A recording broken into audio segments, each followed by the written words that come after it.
Hi. Hello. We are live. I'm Jane Frizzell, and this is Basic Military Riding Office Hours. We meet here every Wednesday at 3 o'clock Eastern Standard Time and talk about stuff that's going on in the training and in the Basic Military Riding program, which has a couple dozen rider trainers across the US and Canada, actually. Participating in the strict training that conforms to the primary cavalry institutions and equitation institutions of the world, those being Saumur, France, Vorendorf, Germany, uh, Vienna, Spanish Riding School instructions, and the Iberian tradition, plus Strömsholm in Sweden and Tor de Quinto in Italy, which is where the Caprilli trained, who codified the forward jumping seat. Okay. This is a lot of background and stuff that a lot of people's eyes glaze over when we start to talk about this background history.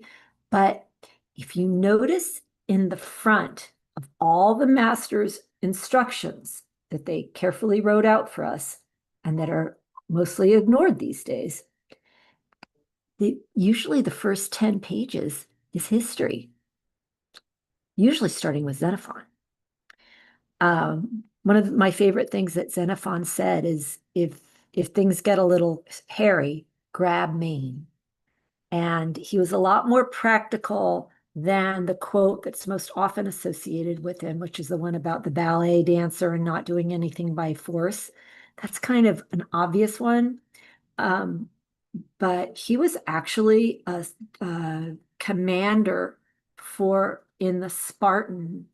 Well, I mean, Sparta didn't really even have an army. Sparta was an army. Sparta was a military state. And Xenophon was such an excellent commander and horseman that when he was kicked out of Athens, which is where he was born and raised and educated, he was exiled. And the Spartans said, "We want you. Come here, run our cavalry." So that is a pretty irrefutable public mark of skill. All right, office hours today. Hang on.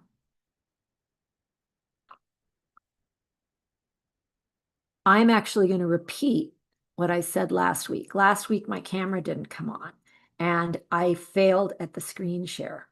So this week, I'm going to try again with the screen share. But first, I'm going to, what time is it? I want to show most of you, all of the trainers in the program have this little booklet. And there's also a class on Udemy that is a lecture form of this little booklet. And it's a very important sort of scaffolding, structural part of the training, this little booklet, because we must, and regardless of discipline, this booklet works for all disciplines. We must be able, I'm going to read the back cover. We must be able to verbally conduct the training efficiently in the arena. That's the purpose of this handbook. It simply defines a list of training terms that must be understood and agreed upon before proceeding. We never rely on personal opinion in horse training. We must always use the highest verified standard to calibrate to. To check ourselves, we use a broad base tested in certain bibliography of training texts. That bibliography is in this little booklet, and you can also find the bibliography in the description below of this video. within a day or two of this live stream. I'm probably not going to do it the minute the live stream's over.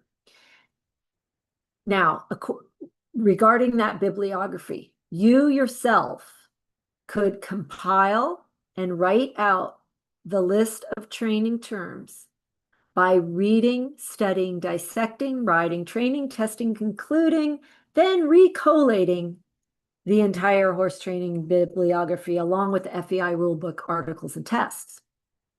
So you can do that yourself, or you can get this booklet, Ask Me About It. Because doing that whole thing I just read out, compile, write out, study, dissect, ride, train, test, conclude, then recollate the entire horse training bibliography, that would be a redundant, time-consuming pain in the hindquarters. So it's been done for you with this. Knowing these terms by heart is crucial for any rider and trainer. The list is something we can keep and learn from for a lifetime. Knowing these terms with certainty increases a rider's discernment in the horse world at large. And by the horse world at large, that's my polite way of saying the snake bit online internet mosh pit horse world. This will help you navigate it. It will give you'll give you a better nose for sniffing out that which is not vetted, which is another polite way for me to say something. Okay, you understand? Now,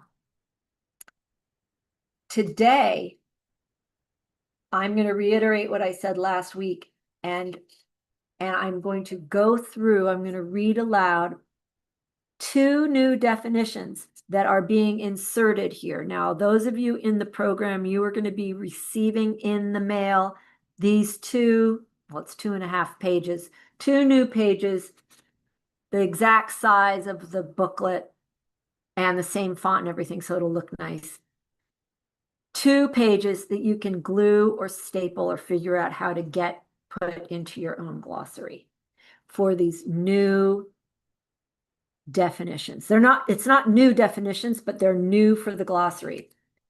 And the reason why I'm making such a big deal of it is, first of all, because repetition is actually a very important teaching and training technique.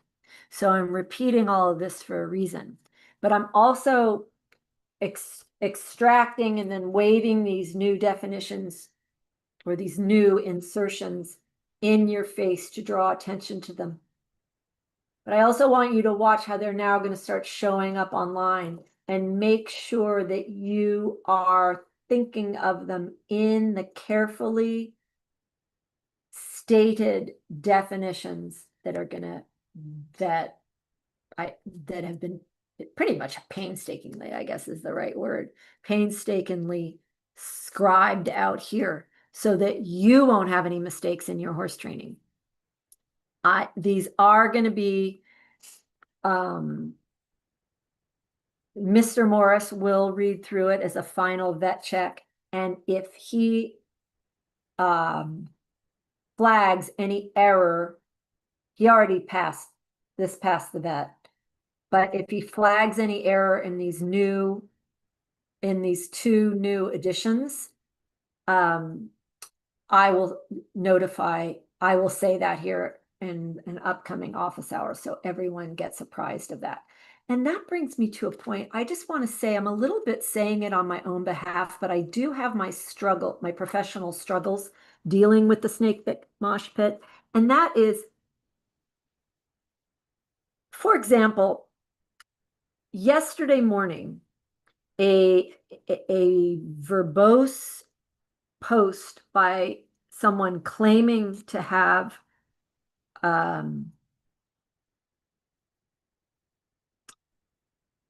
real background in trained riding. It was just a long essay of mistakes. And I actually submitted it to Judge Chat. I'll explain Judge Chat another day. But Judge Chat is an impartial assessment tool that makes impartial assessment based on the verbatim instructions from Somer, Vorendorf, Fort Riley, Tour de Quinto, Vienna, and the Iberian tradition, which is Vaquero. So Judge Chat has that data uploaded and then assesses written and visual riding examples just totally impartially.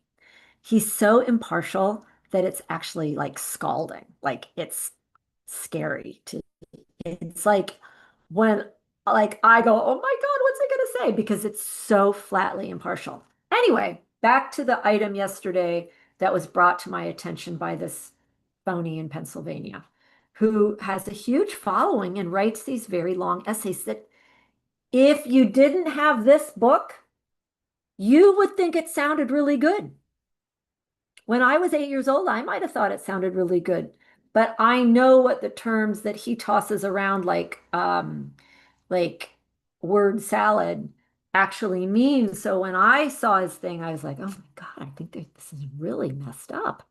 So I submitted it to Judge Chat. I said, Judge Chat, how many words are in this thing? 870, he says back. I said, how many errors? How many times is he how many mistakes are there?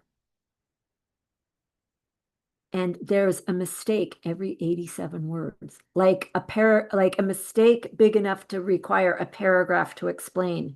Because if there was just someone beating the crap out of a horse behind the barn and abusing a horse, that would be easy to say, don't do that.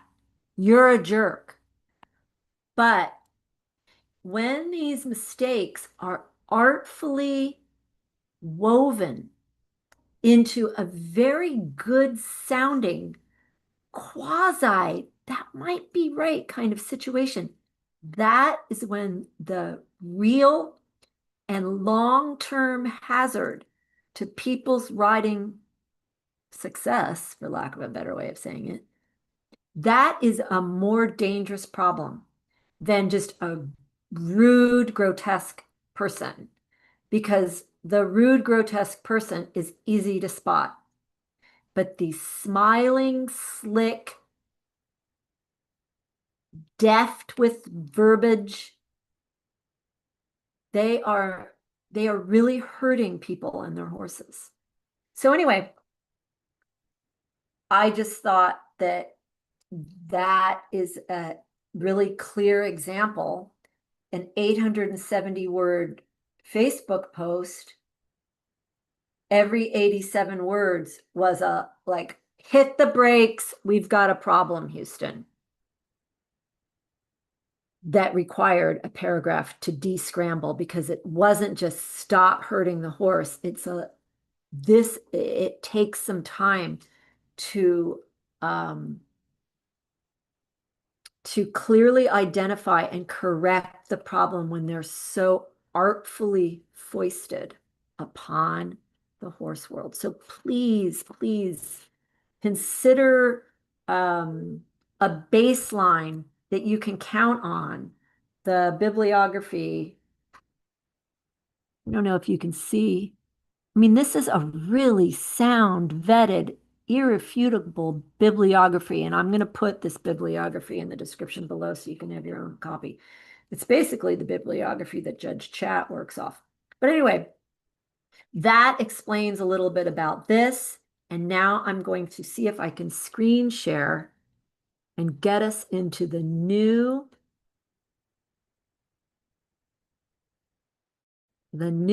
all right, I think we're here. Yes, glossary, these new, let's start here though. This is an example. This is going to lead us into the two new entries in the Horse Trainers Glossary. This is, let me show you the document.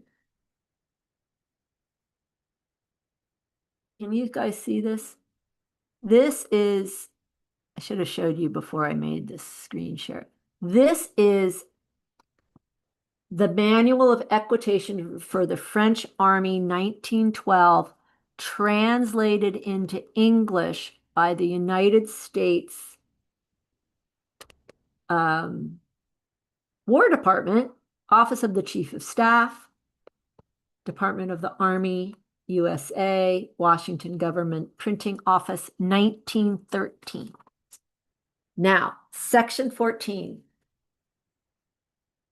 These actions, and by actions, the actions are referencing the basic actions of a horse. Go, turn, stop. This is Section 14. You'll find it. That's a public domain document I just showed you. You could find it through Google and have your own copy. These actions, go, turn, stop, must be taught, and they are explained to the horse by the natural aids, as soon as practicable, comma, and separately, before they can be associated in producing combined effects. So obviously, I want you all to pay attention to and separately, and what I put in bold, combined effects. This is sommer, French cavalry. This is very, very classical, Section 14. And because it's so important, see this? I underlined it with highlighter and circled it in blue in my copy. And I made a t-shirt, and this goes across the boobs of my t-shirt. Another time I'll fetch you the link if you want to get the t-shirt. And separately is such an important idea. So the ideas for the horses are trained separately before they can be associated in producing combined effects. Now let's get into the new glossary entries. Effects is the first entry, and combined effects is the second entry. The term effects, you guys can just read along with me. The term effects, as instructed by every cavalry institution of equitation and classical master, refers to the results produced by the actions and aids in riding, especially the elementary actions from Section 14, go, turn, stop, that we just discussed, the four natural aids, voice, the weight of the seat, the leg, and the hand. You can also find those spelled out in Section 27 of that French classical document, Sommer, 1912. And here, another example would be the two forces of the hindquarters, the carrying power and the propulsive force. Those are two separate but co-acting forces of the hindquarters. The effects of these separate ideas and the effects of the four natural aids can be combined in infinite co-action. So when we understand these basic ideas, they can be combined. Well, I'll put it to you the way that Conrad Schumacher, who explained this to me in around 1995 at Gladstone. I said, well, that sounds pretty simple. I understand, sir. Thank you for explaining it. And he said, yeah, well, there are only 8 notes in music. And what he meant by that is not complicated to think. I can understand the basic rein. There's 5 rein actions. There's 4 elementary actions. There's the 2 forces of the hindquarters. There's 4 natural aids. That is a doable, knowable, little, one-pager set of information I need to know. But like you said, there are only 8 notes in music. And think of all the music that can be made from those 8 simple do, re, mi, fa, sol, la, ti, do. Okay. These effects are like the sound of the music. They are not the notes themselves. The effects are not the aids themselves. The aids, which are cause, remain separate and independent from the effect. The cause remains separate from the effect. We do not combine the aids, we combine their effects. When riders communicate through the distinct aids and actions and combine only their effects, the result is clarity. And the horse that's already had these ideas explained to him separately and way early on can then translate the information into his own way of going. And the example for this section on effects, this entry on effects, we've already gone through. These actions must be taught as soon as practicable and separately before they can be associated with producing combined effects. Please also take it upon yourself to review section 27 in SOMER. Now we're going to talk about combined effects. So you guys have this really clear in your mind. And when you are doing your homework and studying in the textbooks from France, from Germany, from Vienna, from Nuno Oliveira in Portugal, from Fort Riley, you will notice the dead men referencing effects and combined effects. These two words are going to start popping out at you, and you're going to be like, I could have had a V8. They talk about them constantly. I would say 2 or 3 times per page. It's nearly constant. You may be overwhelmed when you start really noticing how frequently the dead masters waved these ideas, this idea of combined effects in our face. They never defined combined effects for us, though. And so since I have done the homework and had the tar trained out of me, I took it upon myself to write it out. I think there's also a very good explanation from Bill Steinkraus. Combined effects equals the strategic and deliberate coordination of independent riding actions and the 4 natural aids to produce precise, intelligible outcomes. This is the literal definition of equitation. And equitation, whenever you're working in this glossary and you see a word in all caps, like equitation is here. Can you guys see my cursor? Equitation is in all caps. That means it has its own separate entry in the glossary.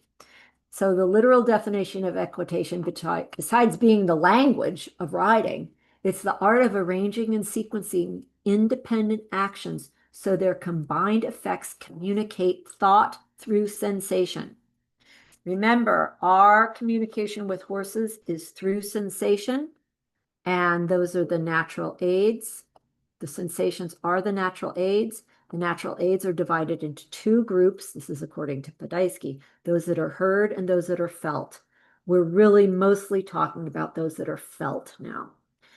Okay, back to the definition of combined effects. The elementary actions and natural aids aside, that's another separate entry in the glossary, remain separate and independent. Yet their deliberate arrangement, their order, the timing of them, and the intensity of their delivery can produce an infinite variety of combined effects. Just remember Herr Schumacher saying, "Yeah, Val, there's only 8 notes in music." The horse experiences not mixed signals, but a coherent language of ideas, one he can both feel and interpret. Like any true language, I should have put this in yellow. Like any true language, it is built from clearly assigned meanings.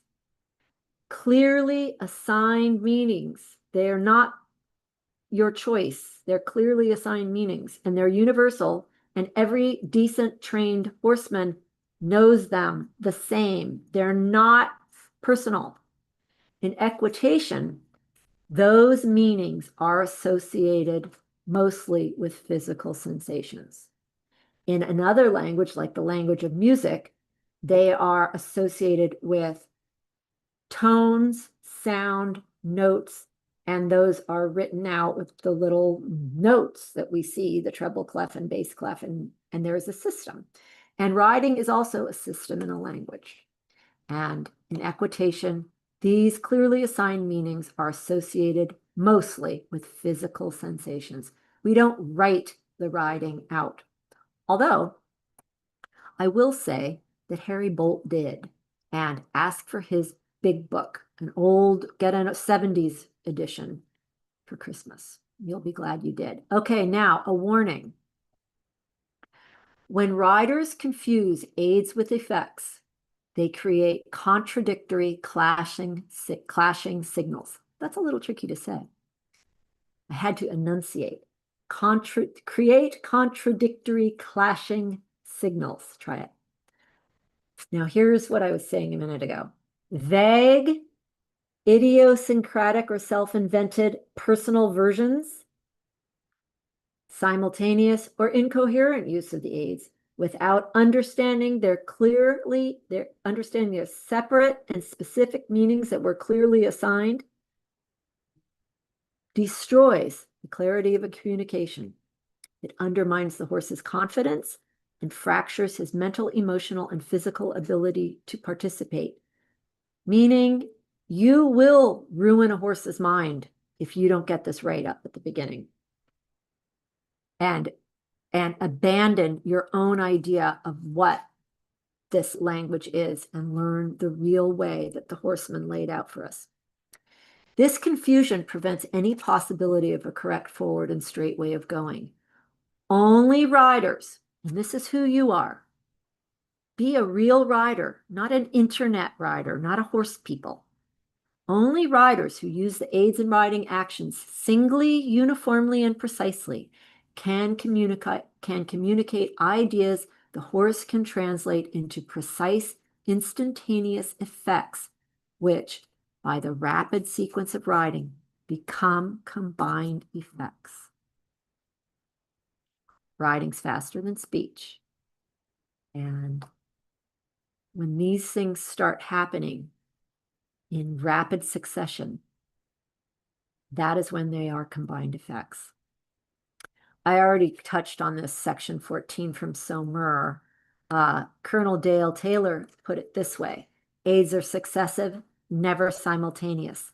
Another way you could think about it is a Somer motto that Baudant quoted, which is leg without hand, hand without legs. So the idea of independent, separate aids before they are combined, before they are associated in combined effects, for combined effects. Sorry, I didn't quote that well. I won't. This list here has the cause and the effect of the natural aids that are felt. The voice, which is the primary first aid the horse learns, is heard. The aids that are felt are the weight of the seat, the leg, especially at the girth, and the hand is the aid, and the rein actions are this list of 3 here: opening, bearing, leading. In secondary equitation, there are 5 rein actions, but in basic military riding, we really only concern ourselves with these 3 because the final 2 almost come naturally. It's like fruit. The final rein actions are fruit of these basic 3. Anyway, this is a very convenient list, and it is part of the classes that you all should be in. Most of you are. Try to get more people in them. This natural aids overview, I believe, is part of the class resources of class 101 and 105. It's a very important, useful aid for you. And I also really recommend you ask for Harry Bolt's book for Christmas.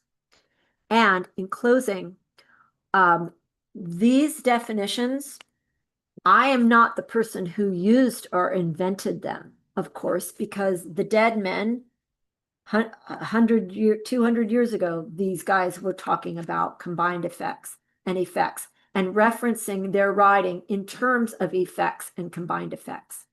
The effects, think of a painter. A painter has a palette, and he can make any color from his palette, but his main paints are black, white, blue, yellow, red. And he keeps those paint colors pure. Those are your riding aids and actions. When you keep those pure, you can associate them into all the colors of life. And that is what effects and combined effects is to equitation, riding, and horses. And it's worth it for you to really ponder this and discipline yourself in this key idea. Now, the reason for this, as I started to say, is I certainly did not invent this idea, but I did take the time to write it out and carefully impart it to you here so you would really understand it. And so these definitions are copyrighted by me. And I do not want to see any of the phony influencers who cannot canter a circle on the bit using the language that I wrote out last week. Copyright 2025, ride well. Now, let's see if I can figure out how to end the meeting. I did the screen share first. I figured